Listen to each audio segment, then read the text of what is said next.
என்ன என்னண்ணா வீட்டுக்குள்ள என்ன செஞ்சுட்டு இருக்கீங்க 2 பேரும்? வேற ஒண்ணும் இல்ல. ஆ. தண்ணி திறந்தாலே நமக்கு வேட்டைதான். ஆ சரி நின்று பேசு என்ன வேணும் சொல்லி நம்மளுக்கு எல்லாத்துக்கும் தெரியட்டும். அதான் சுற்றி இருட்டு கசமாக இருக்குப்பாங்க பாரு, ஃபுல்லாக இருட்டாக இருக்குது, அதுவும் கொலையாக இருக்குது. பாம்புக்கும் வந்துடாதா? தண்ணிக்குள்ள நின்று இருக்கீங்களா? பாம்பு வந்துடாதா? பாம்பு பிரச்சனை இல்ல, ஆ நமக்கு மீன் மட்டும் தான் முக்கியம். மீன் தான் முக்கியம். மீன் தான் முக்கியம். அது எப்படி பிடிப்பீங்க மீன்? மீன் வந்து வாழைகளே இல்லை, வாழை எதுவும் கையில் இல்லை, எப்படி பிடிப்பியா? வாழ வேண்டாம். வச்சிருக்கோம்ல ஒரு கம்பி. சரி, கம்பி வந்து ஒரு வால் மாதிரி ரெடி பண்ணி வச்சிருப்பியா? பண்ணி வச்சிருப்போம். அவ்வளவுதான். மீன் வெட்டத்துக்குனே மீன் வெட்டத்துக்கு வச்சிருப்போம். இந்த சீசனுக்கு மட்டும் நாங்க பயன்படுத்திப்போம். அது எப்படி வெட்டுவியா மீனை? மீன் தான் வச்சிருக்கோம்ல, கைட்டு வச்சிருக்கேன். ஆமா, இந்த டார்ச் வச்சு அந்த வெளிச்சத்துக்கு வந்து மீன் நிற்கும். நிற்கும் போது இப்படி வச்சு ஒரு வெட்டினா மீன் மாட்டிடும். மீன் மாட்டி நாளைக்கு காலைல சமையல் தான், ஃப்ரெஷ்ஷாக சமையல்.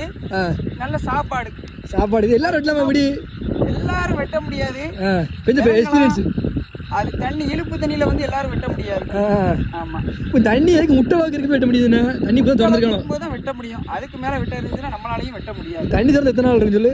தண்ணி திறந்து ஒரு 2 நாள் 3 நாள்ல வெட்டலாம். அதுக்கு வெட்ட முடியாது. அதுக்கு மேல அதிகபட்சம் ஒரு 5 நாள். ஆமா, இதே இடத்துல இடுப்பு மேலே தண்ணி ஏறிடும்ண்ணே. இதே இடத்துல இடுப்புக்கு மேல ஏறி. சரி, அதெல்லாம் விட. இப்போ மீன் வெட்டவே மாட்டியா? மீன் வெட்டுறது காமிக்கலாமா? விடி மீன் இன்னைக்கு கண்டிப்பா மீன் வெட்டுறோம். மீனுக்கு சாப்பிட்றோம், காலையில சாப்பிட்றோம்.